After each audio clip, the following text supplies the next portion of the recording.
நம்ம சின்ன வெங்காயம், இஞ்சி, பூண்டு, மேரக்காய் எல்லாம் எடுத்து கட் பண்ணி வச்சுருக்கிறோம். இதெல்லாம் வந்து நம்ம மேரக்காய் குழம்பு வைக்கிறதுக்காக நம்ம எடுத்து வச்சுக்கிற இஞ்சி, பூண்டு, வெங்காயத்தை ஒரு குக்கரில் நல்லா வதக்கிட்டு அதை எடுத்து மிக்ஸி ஜாரில் அரைச்சிட்டு அதே குக்கரில் நம்ம ஆயில் ஆட் பண்ணி சோம்பு, பட்டை, கிராம்பு போட்டுட்டு கொஞ்சம் கரம் மசாலா, கொஞ்சம் கறி மசாலா போட்டுட்டு அதுலேயே நம்ம கட் பண்ணி எடுத்து வச்ச மிளகாய் போட்டு நல்லா வதக்கிட்டு அது கூடவே நம்ம கொஞ்சம் தக்காளி சேர்த்துட்டு அதுவும் நல்லா மிக்ஸ் பண்ணி விட்டுட்டு நம்ம அரைச்சி எடுத்து வச்சுருக்கிற அந்த பேஸ்ட்டையும் அதில் ஆட் பண்ணி சேர்த்து நல்லா மிக்ஸ் பண்ணி விட்டுட்டு கொஞ்சம் கெட்டியாக இருக்கிறதுனால அதுக்காக நம்ம அந்த மிக்ஸி ஜாரையும் கழுவி ஊற்றிக்கலாம்.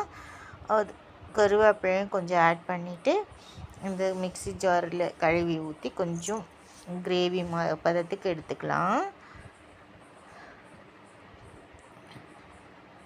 அதையும் நல்லா மிக்ஸ் பண்ணி விடணும்.